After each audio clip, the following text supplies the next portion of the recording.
Baik, perkenalkan nama saya adalah Santa Sitepu, NPM 2110047. Pada video kali ini kita akan membahas perkembangan peserta didik. Tentunya video ini guna untuk memenuhi tugas mata kuliah perkembangan peserta didik dengan dosen pengampu yaitu Ibu Renita Borusaragi, SPD, MTD. Dalam kehidupan sehari-hari, kita sering mendengar perkembangan peserta didik. Nah, sebenarnya apa itu perkembangan peserta didik?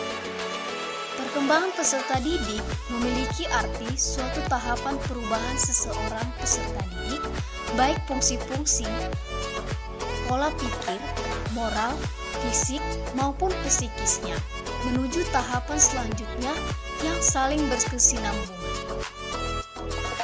Nah, sebenarnya mengapa sebagai mahasiswa penting untuk mempelajari perkembangan peserta didik? Menurut saya, sebagai mahasiswa, perkembangan peserta didik sangat penting untuk dipelajari. Karena sebagai calon guru, tentunya kita harus memahami proses pertumbuhan dan perkembangan peserta didik kita.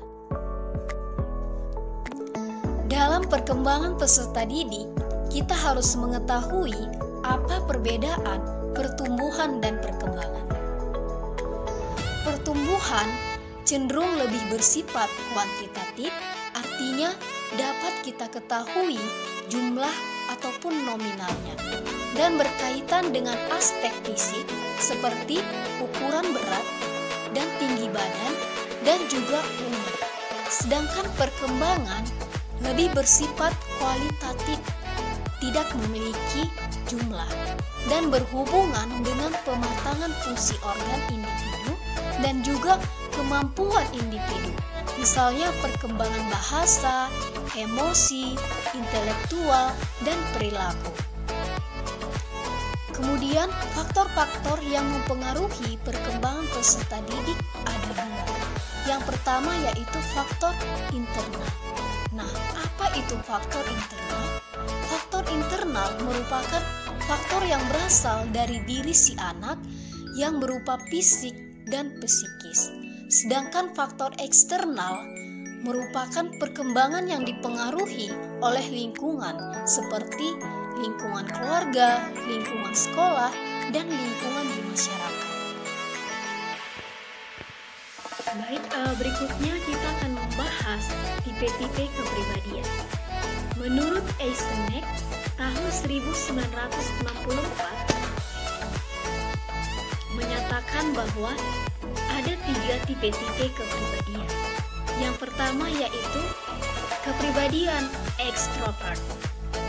Ekstrovert merupakan kepribadian yang dicirikan dengan sifat sosiabilitas, bersahabat, menikmati kegembiraan, aktif berbicara, impulsif, menyenangkan spontan, ramah, sering ambil bagian dalam aktivitas sosial.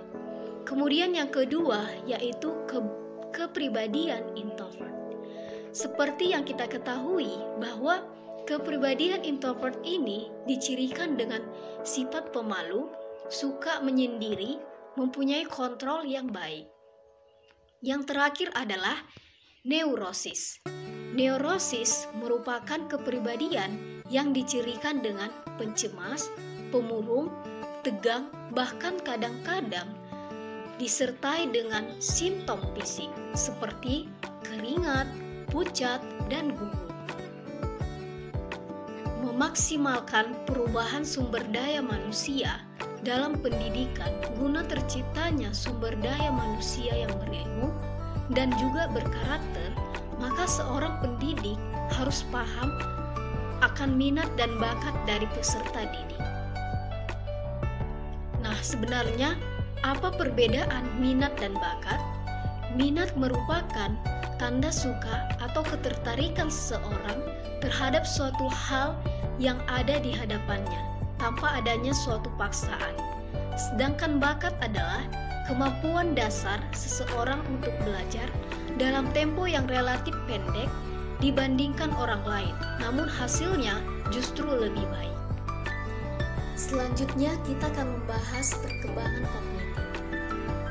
Perkembangan kognitif mengacu pada tahapan kemampuan seseorang anak dalam memperoleh makna dan pengetahuan dari pengalaman serta informasi yang ia dapatkan.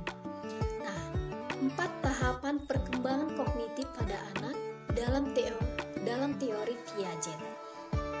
Yang pertama itu adalah tahap sensori motor.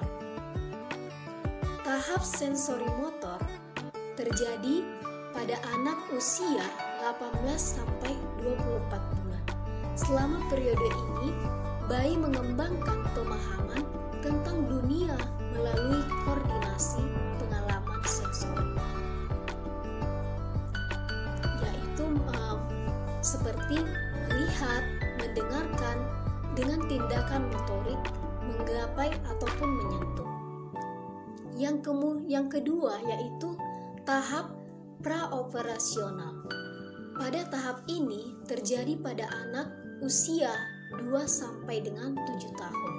Selama periode ini, anak berpikir pada tingkat simbolik tapi belum menggunakan operasi kognitif. Artinya, anak tidak bisa menggunakan logika atau mengubah atau menggabungkan atau memisahkan ide atau pikiran. Yang ketiga yaitu tahap operasional. Tahap operasional konkret terjadi pada usia 7 sampai dengan 11 tahun. Pada tahapan ini, si anak cukup dewasa untuk menggunakan pemikiran atau pemikiran logis, tapi hanya bisa menerapkan logika pada objek fisik. Yang selanjutnya yaitu tahap operasional formal. Tahap operasional formal ini terjadi pada usia anak 12 tahun ke atas. Nah, ini sering disebut dengan saat remaja. Saat remaja memasuki tahap ini, mereka memperoleh kemampuan untuk berpikir secara abstrak dengan memanipulasi ide di kepalanya tanpa ketergantungan pada manipulasi konkret. Baiklah, teman-teman sekalian, sampai di sini video yang bisa saya sampaikan. Saya berharap semoga video ini sangat bermanfaat bagi kita semua. Dan apabila ada tutur kata yang salah dalam video saya mohon maaf. Semoga kedepannya saya dapat membuat video yang lebih baik lagi. Sekian dan terima kasih.